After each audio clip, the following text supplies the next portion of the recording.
Wendy Ullmann is one of those women. Along with her husband Dan, Wendy has lived in the area for over 30 years. Together, they raised 3 daughters. She's a graduate of the State University of New York, Potsdam, where she majored in English. She received her master's degree from the University of Maine. Wendy has taught English at Bucks County Community College for 29 years. She describes herself as a feminist, an environmentalist, a social progressive, and a fiscal realist.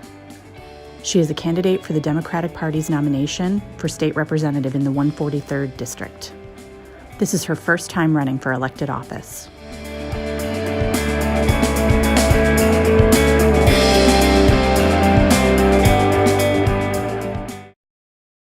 Hi, Wendy. Thank you for joining us to talk about your candidacy and just you as a person. Thank you. So my first question for you is, tell us why you decided to run for the 143rd.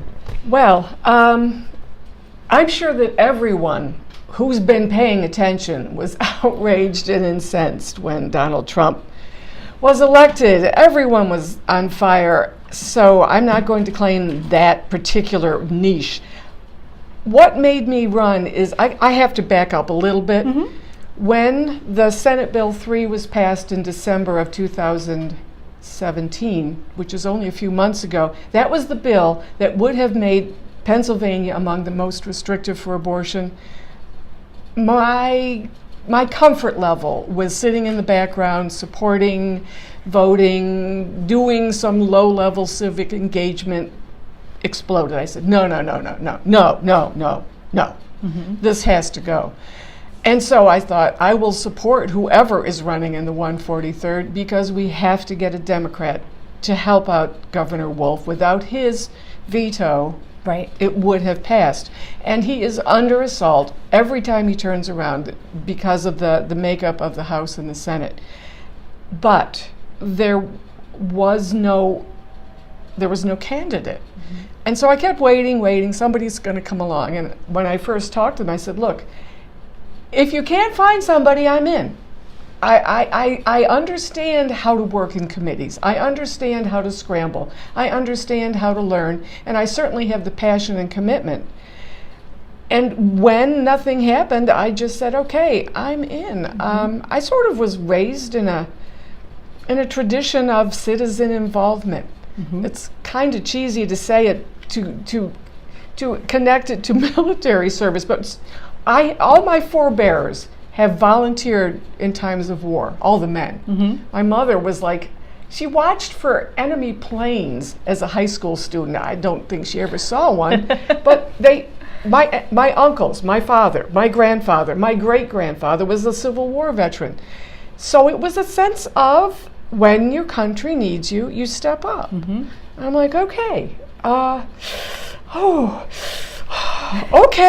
let's do this. Yeah. So it was not a calculated thing. I don't consider myself a politician.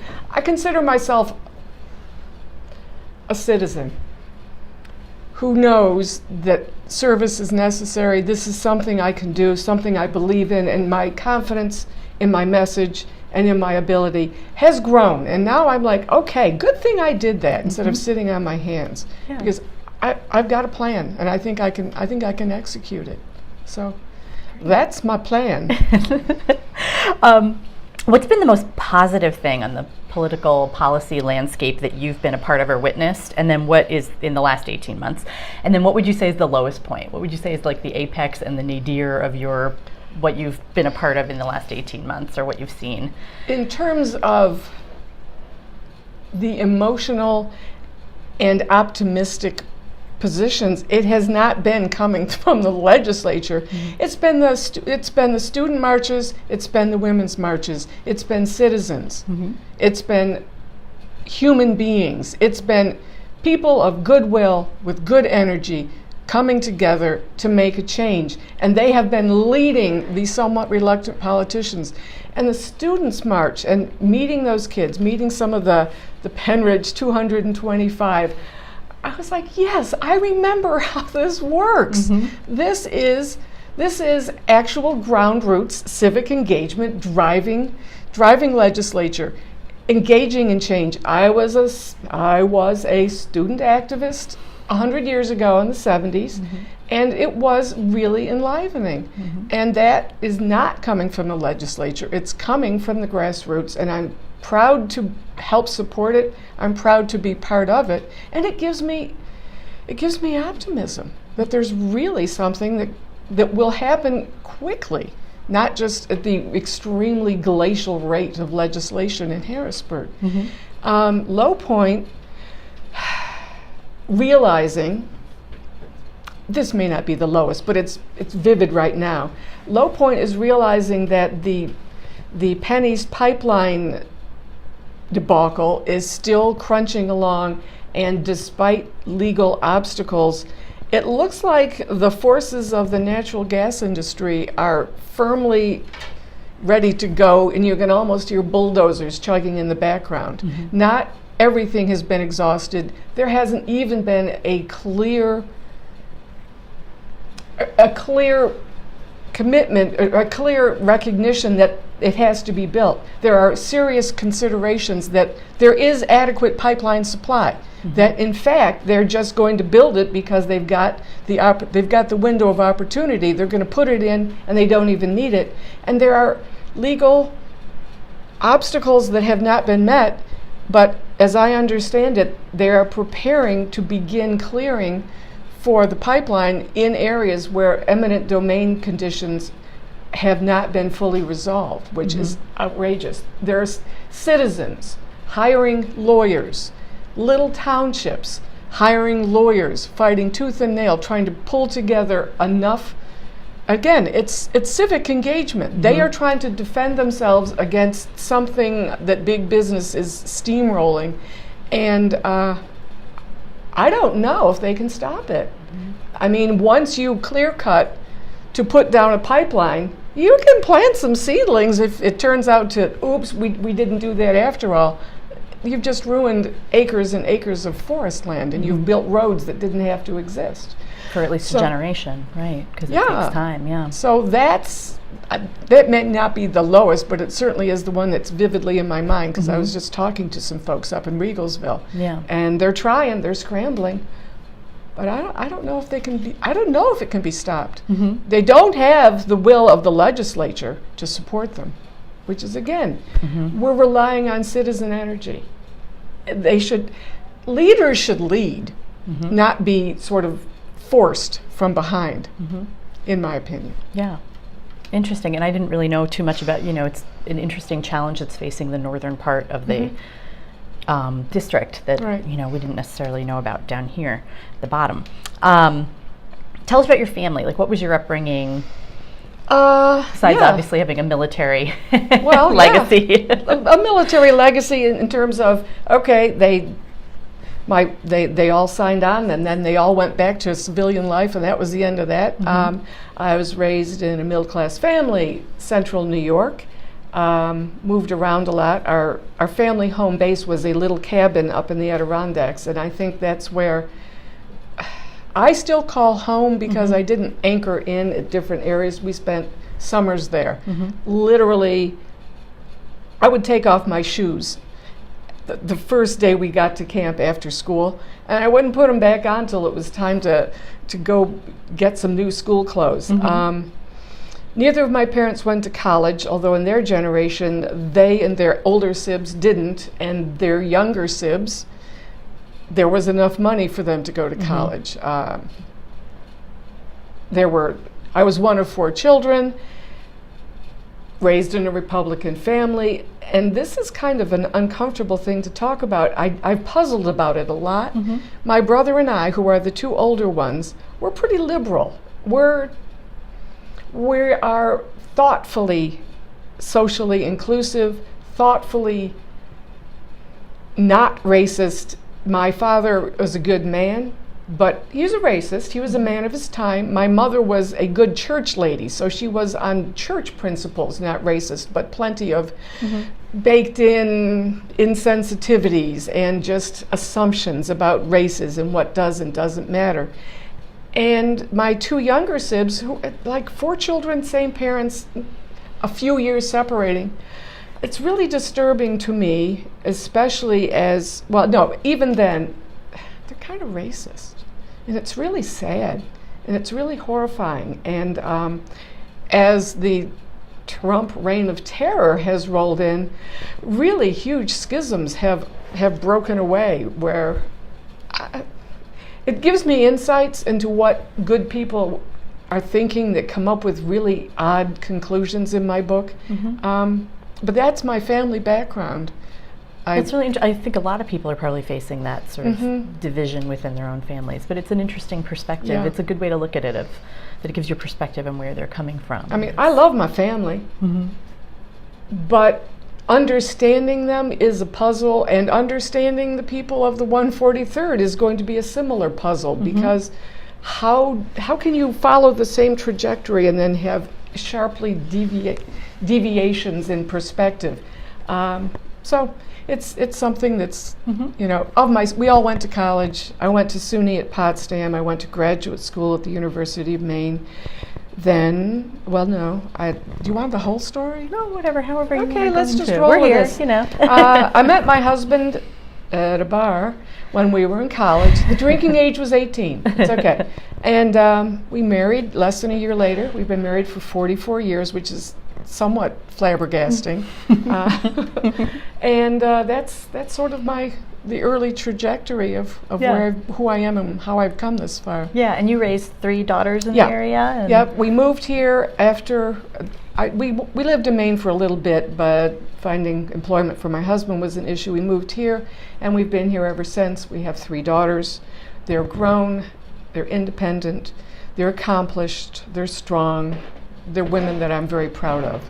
It's, I think, my most valuable contribution to the world is my family. Yeah, and they're products of Central Bucks. And they all went to Central Bucks public school. Yeah. And they all went to public college, or at least public supported college. Katie went to Shippensburg. Julie went to Cornell, but it was the Life Sciences division of Cornell, which is considerably less expensive and supported by state. It was the Ag Life thing, and it's supported by state funding, which makes it much more affordable. And Maggie went to University of North Carolina in Asheville for environmental science. So my daughters are assets to, you know, good thinking people of the world. Yeah, they have a lot of accomplishments. So what brought you to Bucks County? Like Dan needed to find why Bucks County? Why was this a family business? He had sort of been groomed for the family. It was an assumption that he would work there. And then he met me, and we did all sorts of fun things, and we lived in northern New York where he could go hunting and fishing every day, and that was great fun. And then we went to Maine for my graduate school, and he could do more hunting and fishing. He was in the antique business. When it was a real boom, and people were harvesting oak furniture, sideboards, round oak tables, sets of chairs. And he made good money. You know, if you're a young man with a strong back and a pickup truck, you can make a living buying and selling antiques. But his dad had a project, and so he came down, and now he's running the family business. His brother works with him, and we've been here ever since. So he grew up here as well? He grew up in Abington, but he's kind of a throwback. He was his grandmom was a Mennonite Landis from Percy, and his grandfather was a Hungarian Jew from Budapest, and he had plenty of uncles up in the Percy area. He used to go hunting, but he always liked that kind of stuff. He used to go muskrat trapping around the edge of Pennypack Park and around the golf course. And he would like skin muskrats and take them before, he'd get up before school, get some muskrats, he'd, I don't know, skin them and sell them. And then he would go to school, 6 o'clock in the morning. And this was the time when it must have looked really strange because he'd have like stuff on his bicycle. He was 14. Yeah. It's like, what? I mean, I don't think of Abington as being a rural area, but that's why we like where we live. We have access to all the suburban comforts, but we, turn left and we're 3 miles from the river. We're on the towpath. We're in the natural area. That's where I feel comfortable. I like the schools. I like the comforts, but unique. And not to go too deep into policy, but you have a hunter in the family. Yes. So what are your feelings on what would be gun legislation? Well, that's one of my primary positions. I am a member of Moms Demand Action. They have recognized me as a candidate of merit. They don't endorse. It's a non-partisan group, and they don't endorse. They have recognized me as a candidate. And they have provided me with, it's been very helpful to me because they give you pages and pages of things with understanding how they fit. Most of what they're committed to makes perfect sense to me. We are in a world where guns are part of people's lives. I don't need them. I could say goodbye. But I do respect where people are coming from. But there are several things that need to be done immediately, if not sooner. And that's why these kids are so amazing. Right. Obviously, there's no need for civilians to have any of these assault-type weapons. Obviously, there is no need for bump stocks, which is just a horrifying aberration. My husband went to a gun store. He went to Cabela's to see if they had them, and he said, they're like cheap. There's no need for multiple round clips. That's the first push. The assault-type weapons for rifles, the bump stocks, the clips. Unfortunately, there are some pistols, which also can take large capacity magazines, and they need to go as well. We need to register all guns.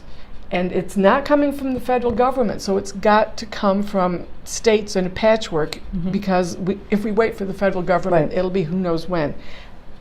There are lots of loopholes, and in the past, my husband can speak to that, he owns a neighbor's deer rifle. He died.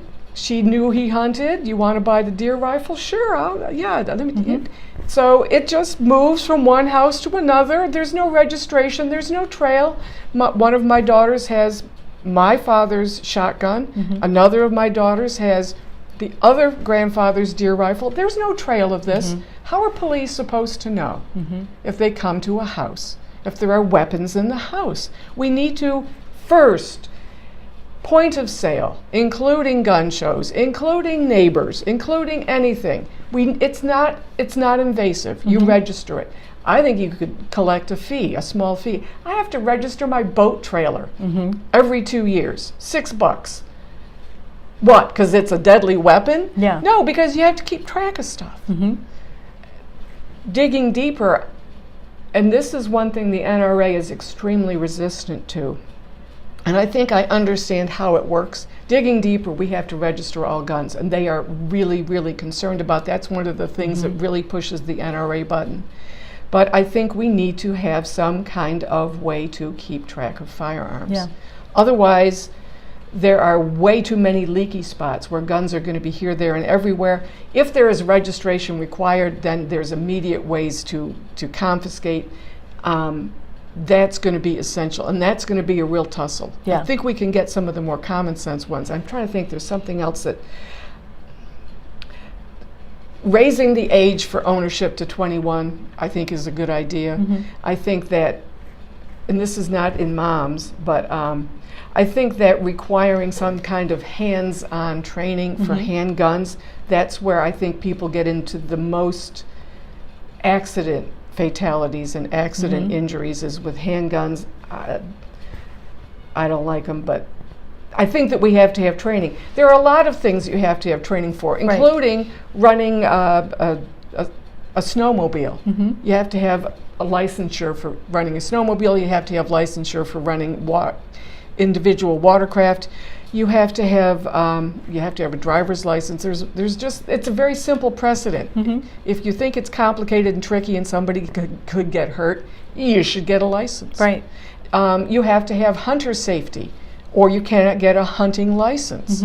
You could get gun safety before you can have a license for a handgun. So those are things that we need to drill down on, attack first. Yeah, we got kittens last summer, and you had to have a background check, a week waiting period to get to adopt. You had kittens. to have you have to have references. From the SPCA? Yeah. Oh, no, it was just from one of the rescue organizations, but like there's a phone interview. Holy mackerel. It's a big deal, and it's sort of like, I didn't realize kittens were dangerous. Well, you could be dangerous to kittens. This is true, and it's a good reason, but still, if you put them side by side of the things you need some kind of sensible way to make sure that there's some kind of reasonable way of keeping track. Right. It's not invasive. It's not intensive. And the NRA and they're not the only ones. There's plenty of pressure coming from the gun lobby. We just need to push through. Yeah. And I'm not going to call it low-hanging fruit. I've heard it called that. It's not low. It's quite a few branches up, but it's got to be done. That's what I think about that. Yeah. Yes. Well, what do you think is one of the biggest strengths of the 143rd as a district, and maybe some of the bigger challenges as well that you would face as a legislator? You know, as far as a legislative unit, I think that there's a cohesiveness. I don't think that it's not a fractured. It's not a fractured district. I think that there are some disconnects. People in Doylestown may not know that much about the upper part of the county or the upper part of the district, which is quite a bit different. And as a teacher in the Perkasie campus of the Bucks County Community College, some of my students from the upper part of the campus, the upper part of the district, they're like, oh gosh, Doylestown's a long way away. They tend to be insular, and to think for them to go down to the Newtown campus is like, whoa. So it's not fractured, but it is not in full communication with each other, and that's something that could be improved. But I think that there's a lot of core values. I think that one thing that brings everyone together is a concern for the environment. I think that maybe in the upper reaches they're more attuned to it, because one of the reasons people choose to live there is because they want to be out, close to the woods, close to the water, close to the Delaware. But I think that there's a lot of respect for the environment within the suburban Doylestown, Borough, Plumstead. So those are commonalities that we have. And I think that throughout, there's a real focus on the need for good education. And I think that there's a real focus I'm seeing emerge that they're behind the gun safety concerns. And that's been an energizing thing, I think, all over the state. Although I may be wrong. Certainly, I've not spoken to anyone who hasn't thought that doing something about gun safety is an important issue. Oh, that's great. That's encouraging. Yeah. So, if you were given carte blanche as a legislator, you get the job.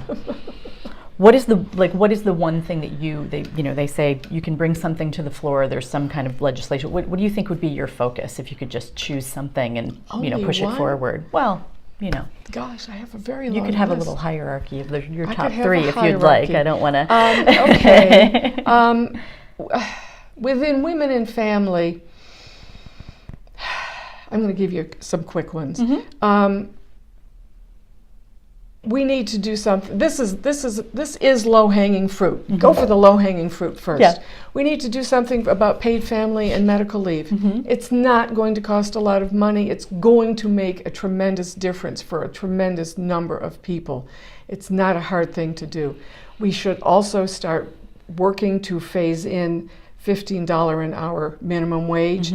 It's going to take some time. We can't do it precipitously, or there will be disruptions that could be damaging to small businesses. It could end up with unintended consequences of some people losing their jobs, so it has to be well thought out. But you got to start. Right. And supporting all the important things that are women's reproductive rights. So that's a quick one. I mean, think education. Yeah.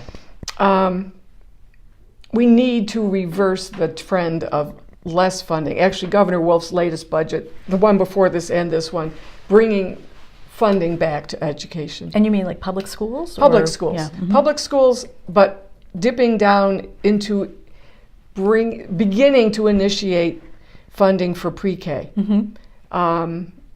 Right now, we don't have funding for pre-K except in isolated areas.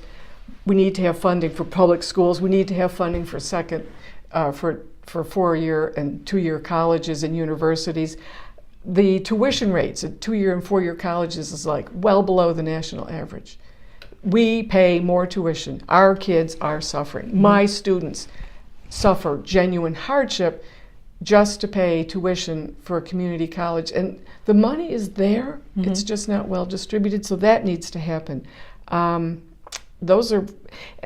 we have to deal with, for environmental concerns, we have to deal with controlling the fracking industry, the natural gas industry. We need to ensure that there's 3 broad areas of moratoriums, and I don't want to get into too deep on that. Moratoriums can be overturned. They need to be laws, not moratoriums. We don't need to spread fracking. We need to make sure that what's there is being regulated, enforced, and we need to immediately shift the way we get revenue from the natural gas industry from the current impact fee system, which is leaving money on the table. Estimates are like $400 million. This is not penny change. Right. To a severance tax system, which would help pay for some of the things that we need. So there's that. And personally, I just want to see the Delaware Canal fixed. Right now, I talked to Marguerite Quinn lately, and she said it's very expensive. And some people want to fill it in. It's like once you fill it in, it's gone forever.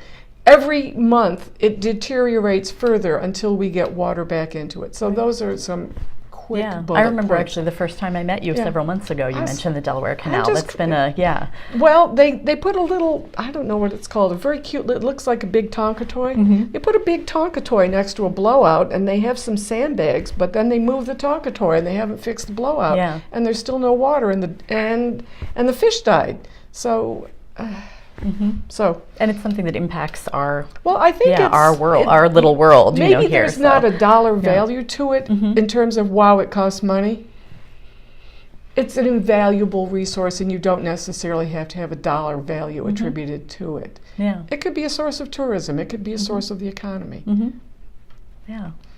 How do you feel your professional life could inform your, and be an advantage to you as a legislator? Well, sure. As an educator in the school, in colleges, there's plenty of working with other people, working on committees, chairing committees. Those kinds of things are just learned. Those are life skills that you adapt. Communication skills you have to have, or you can't be effective. But I think that, particularly as a writing teacher, because that's what the business is of freshman comp. Let's read some stuff. Let's talk about some stuff. What do you think? What do you think? We all have opinions. How do we go from opinion to thesis? Now we have to have some support. Now we have to apply logic. Now we have to be able to communicate that. That's a model for thinking, which I believe everyone needs, and I see it's sorely lacking, but also it's given me insights into how different people are perceiving reality. You can get into an academic bubble, you can get into a political bubble. It's an echo chamber. Everyone says the same things, and you go, yes, of course, we all understand what social justice means.